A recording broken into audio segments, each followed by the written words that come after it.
All right, today on the show, is this a show? We're calling this a show. We have Lewis, who I met yesterday, a bright 21-year-old young man who has a channel and sells rings. And so we're going to ask him some questions about how he got into that business.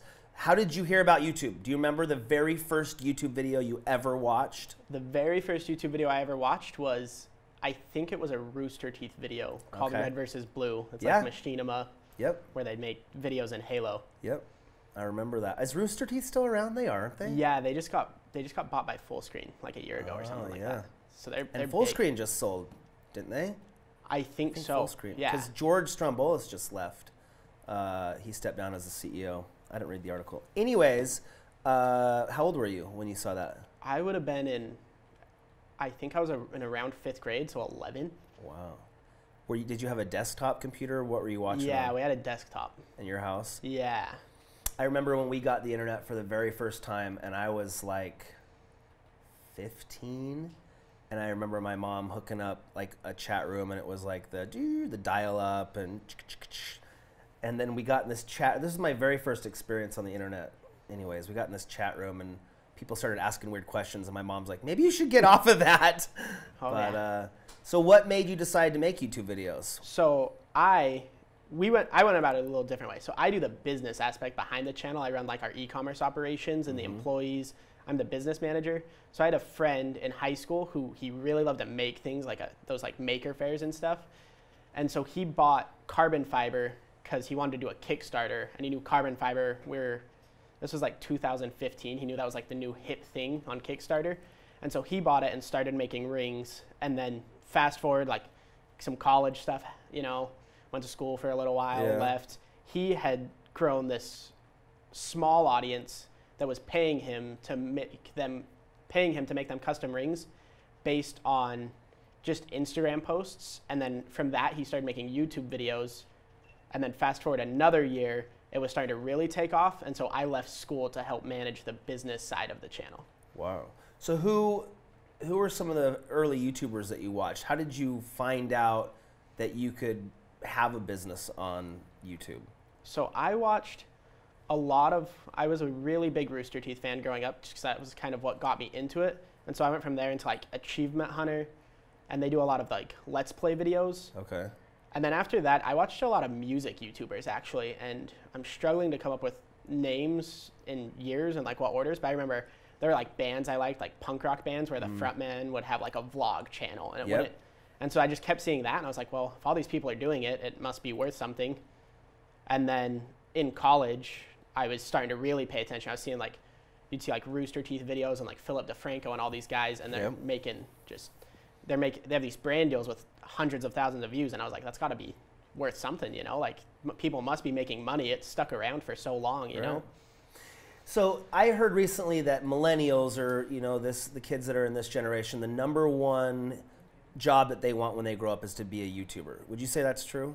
Yeah, definitely. So all of my younger cousins, that's like the big question I get. Like all my 5 to like 12-year-old cousins, every time I go to like a family event, they're like, you make YouTube videos, right? And I'm like, well, it's really more complicated than that. But we make money on YouTube. And so then they'll be like, I want to grow up and I want to be the next PewDiePie a couple years ago, where now it's like, I want to be Jake Paul, or the younger one's like, I want to be Ryan's Toy Reviews. And I'm like, I want to be Ryan's Toy Reviews too. Like, how do I get that gig? I just want to play with toys and make money. And he's making lots of money too.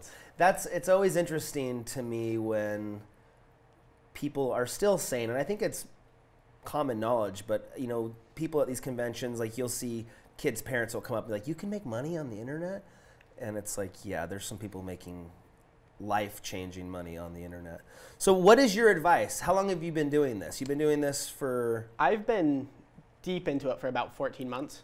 And so my big advice is, #1, like you have to start, right, if you want to make it.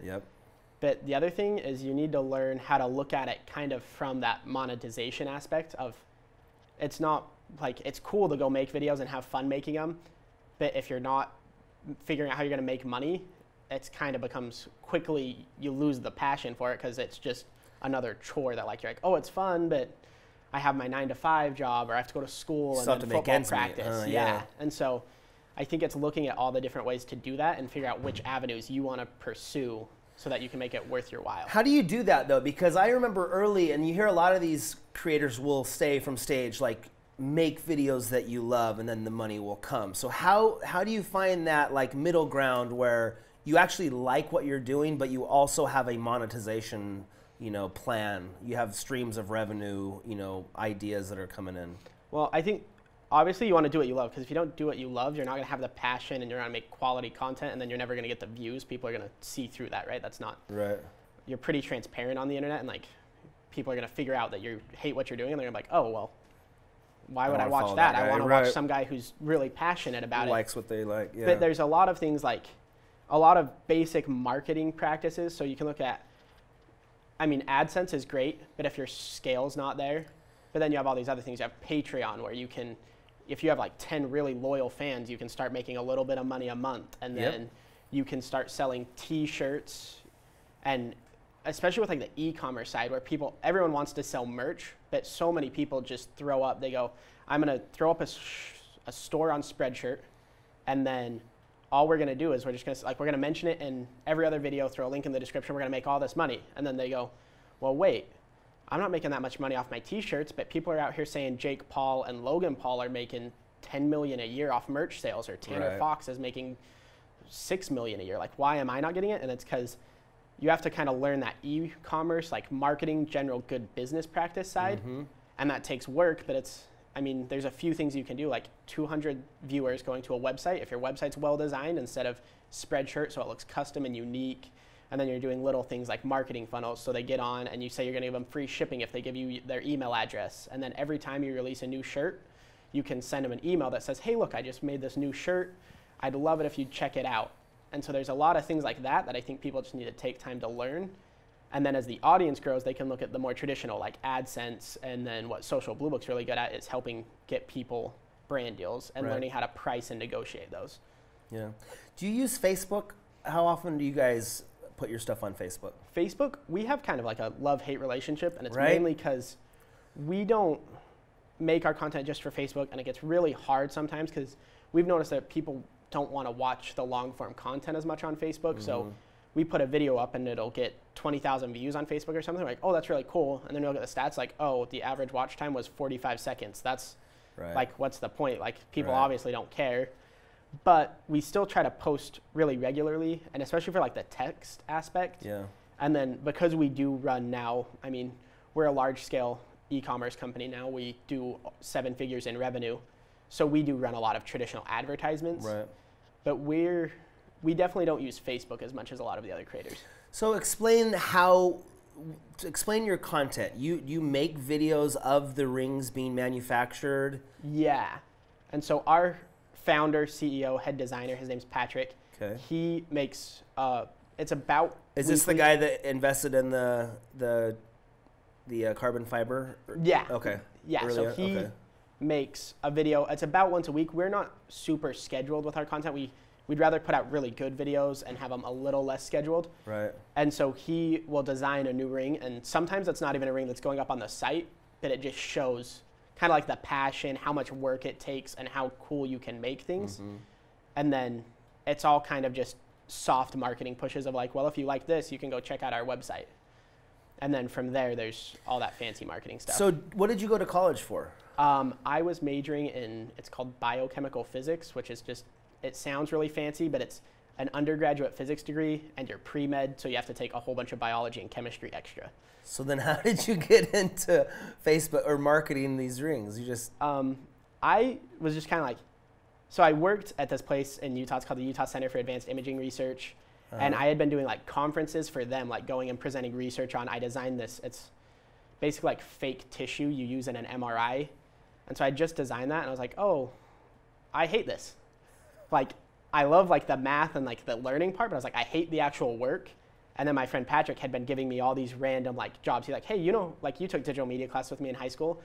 Can you edit these pictures on my website so it shows what's in the ring, like if it's labeled? And I was like, oh yeah, and I do that. And then he was like, hey, I have a few more orders than I make. Can you come work in my shop? I'll teach you what to do. Nice. And so then I did that. And then he was like, well, actually, I kind of don't want to edit my videos anymore. What if you edit my videos and I hire someone else to work in the shop? And then from there it was like, well, can you manage the person in the shop, and it just kind of, you know, snowballed from there to now I'm the second in command at a pretty large company revenue-wise. Nice.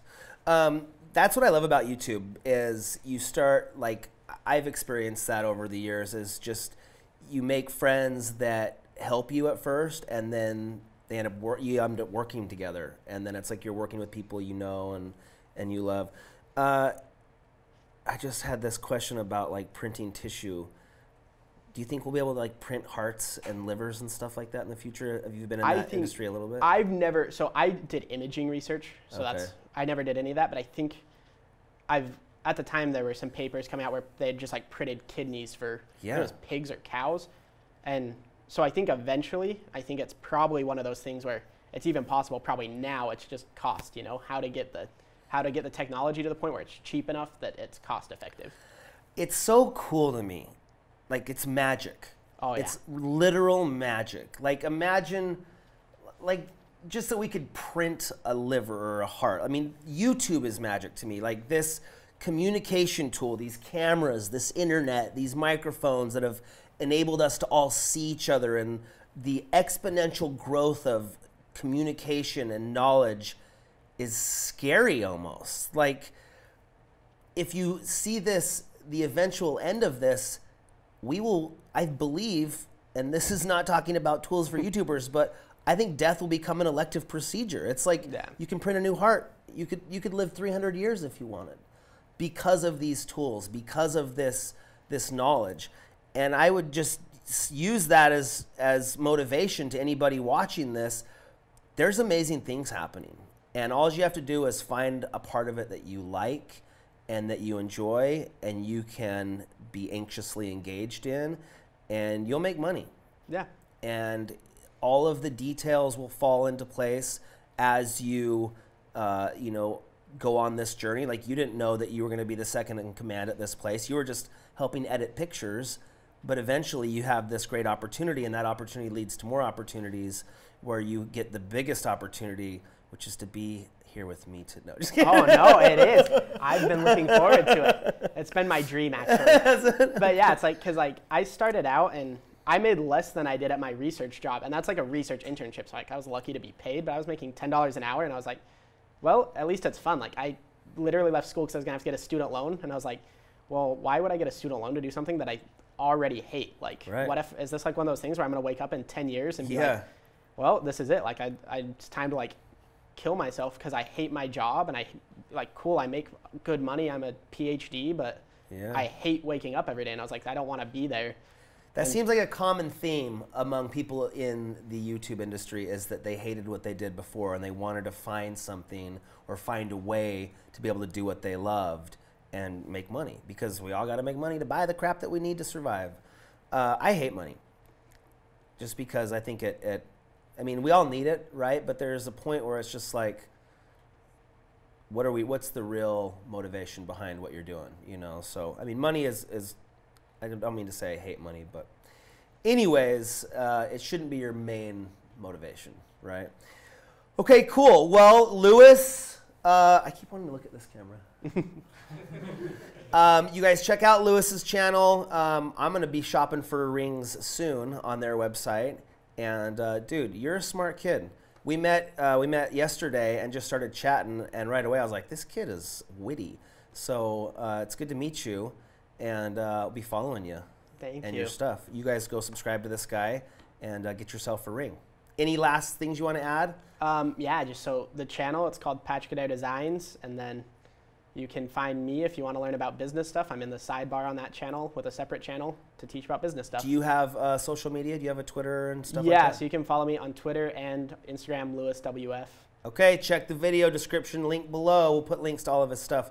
All right, thanks, buddy. Appreciate you being here at Social Bluebook Cast. Yeah, thanks for having me.